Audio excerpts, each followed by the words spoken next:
encontramos o que inicialmente pensamos serem pegadas humanas. E isso é muito mais antigo. Seres humanos estavam presentes aqui em White Sands durante o último máximo glacial.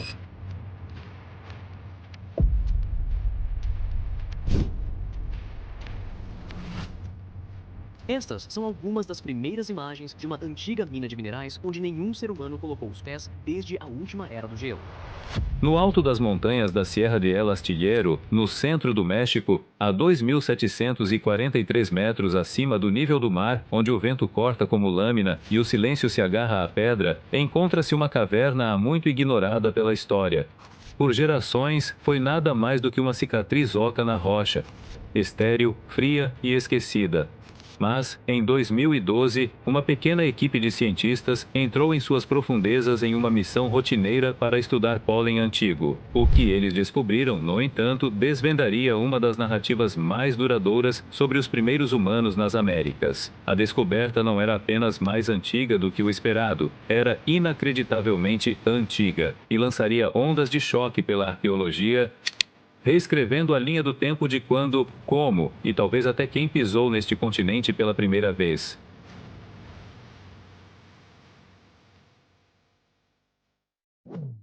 A caverna acima das nuvens. Chegar à caverna de Chiquihuite não é tarefa simples. Aninhada bem acima do fundo do vale, a caverna fica a uma altitude onde o oxigênio rareia, as temperaturas despencam e o terreno castiga cada passo. Para alcançar o local, os pesquisadores precisam atravessar território controlado por cartéis, escoltados por veículos blindados e policiais federais.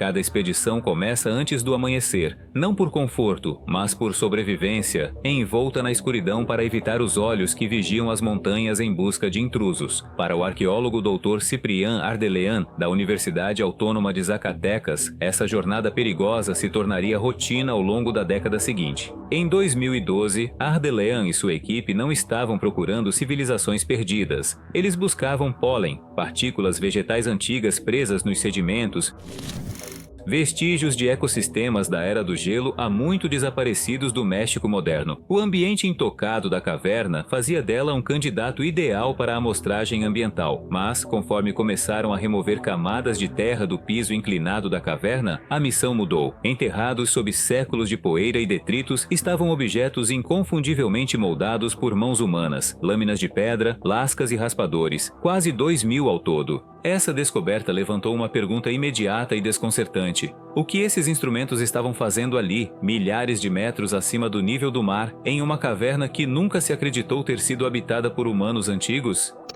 E, mais criticamente, qual era a idade deles? Quanto mais escavavam, mais antigo o relato se tornava. E o que começou como um simples estudo de campo, logo colocaria em xeque algumas das crenças mais fundamentais sobre o povoamento das Américas. Rompendo a linha do tempo.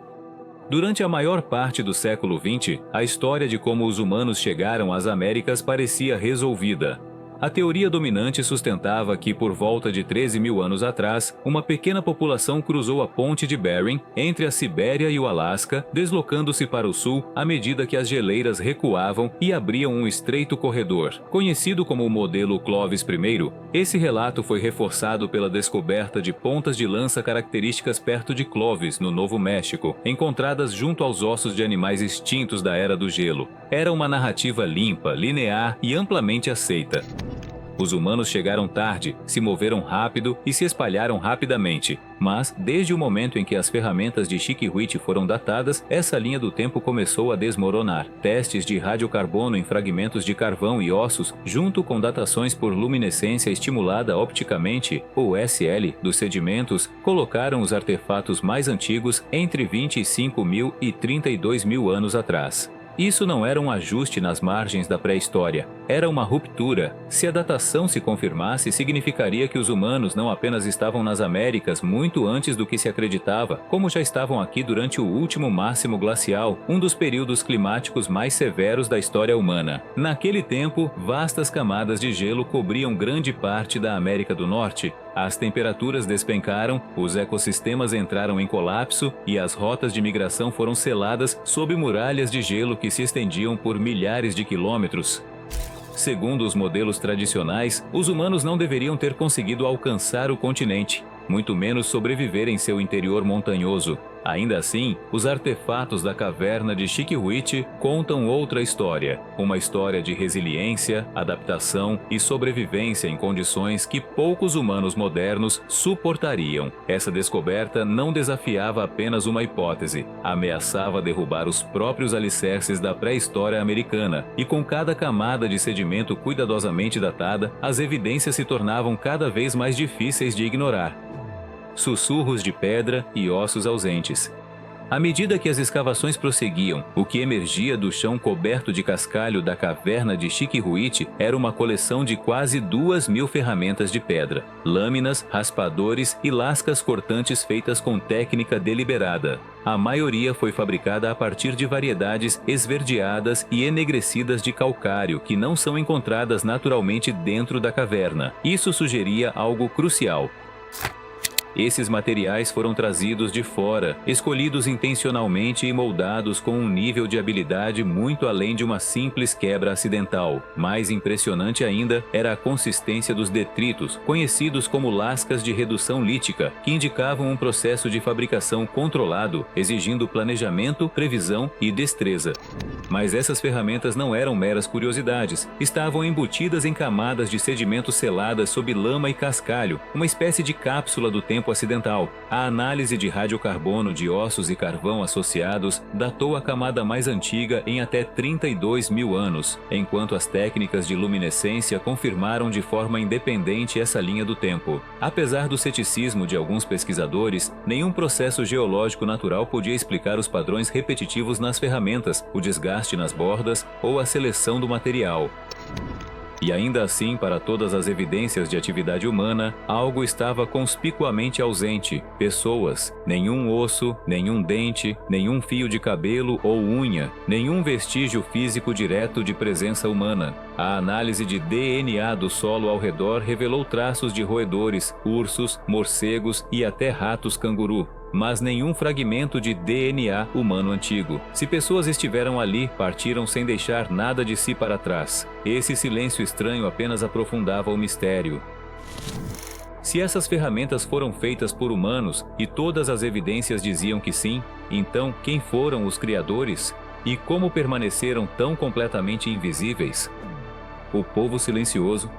O povo da caverna de Xiquihuite é diferente de qualquer outro grupo conhecido que tenha vivido nas Américas. Eles não deixaram corpos, nem linguagem, nem artefatos além das ferramentas de pedra espalhadas pelo chão da caverna. Nenhum traço genético os conecta às populações indígenas modernas. Em todos os aspectos que a ciência pode medir, são um beco sem saída cultural, uma linhagem inteira aparentemente perdida no tempo. Mas se o legado desse povo desapareceu, suas ações não. As ferramentas que deixaram para trás ao longo de milhares de anos sugerem que esses primeiros humanos voltaram à caverna repetidamente, talvez em busca de abrigo sazonal ou por algum significado ritual. O professor Eske Willerslev, da Universidade de Cambridge, descreveu o local como o hotel mais antigo das Américas, um refúgio temporário contra os extremos brutais da Era do Gelo. A altitude da caverna, a 2.743 metros acima do nível do mar, e seu acesso traiçoeiro exigiriam um esforço excepcional para ser alcançada. Durante o último máximo glacial, quando tempestades assolavam as montanhas com neve e gelo, o caminho teria sido ainda mais perigoso. E mesmo assim, essas pessoas voltavam, repetidamente, por razões que provavelmente iam além da mera sobrevivência. Em muitas tradições indígenas, cavernas não são apenas abrigos, são espaços sagrados, portais entre mundos. Xiquihuite pode ter servido a um papel espiritual, um local de encontro, iniciação ou comunhão com forças maiores do que elas mesmas. Se for assim, então esses humanos esquecidos não eram apenas sobreviventes, eram pensadores, criadores e crentes. Seu desaparecimento levanta questões difíceis. Teriam sucumbido às condições extremas, doenças ou colapso de recursos? Foram substituídos por ondas migratórias posteriores? Ou seriam simplesmente poucos demais, incapazes de formar uma população duradoura? Seja qual for a razão, sua presença permanece gravada na pedra, marcando um capítulo da história humana quase apagado, mas não totalmente. Pegadas na areia.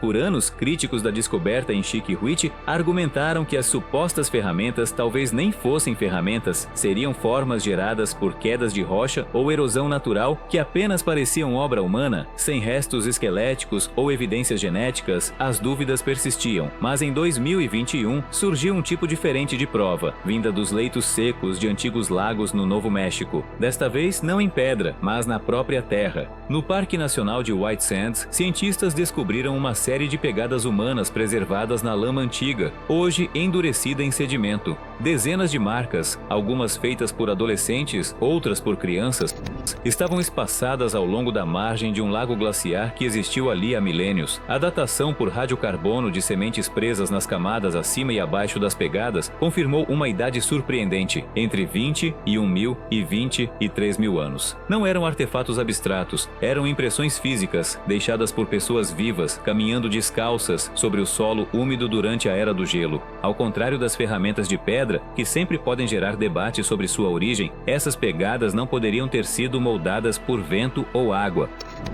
Eram provas irrefutáveis de presença humana contínua, milhares de anos antes da linha do tempo tradicional do modelo Clovis, e de forma crucial ofereciam exatamente o tipo de confirmação que Xique-Huiche nunca teve, não como uma cópia da mesma história, mas como um eco da mesma realidade. Juntas, as pegadas em White Sands e as ferramentas da caverna de Xique-Huiche formam um quadro mais amplo. Não eram incidentes isolados, nem encontros por acaso. Sugerem um continente povoado muito antes do que imaginávamos, por humanos cuja resiliência, mobilidade e mistério desafiam os modelos que antes considerávamos inabaláveis. Obrigado por nos acompanhar nesta jornada por um dos mistérios mais antigos das Américas. Se esse vislumbre de um mundo esquecido despertou sua curiosidade, curta, compartilhe e inscreva-se para mais histórias ainda não contadas do nosso passado ancestral. E você, o que acha que aconteceu com esses primeiros exploradores? Conte pra gente nos comentários. E até a próxima, continue curioso e siga explorando.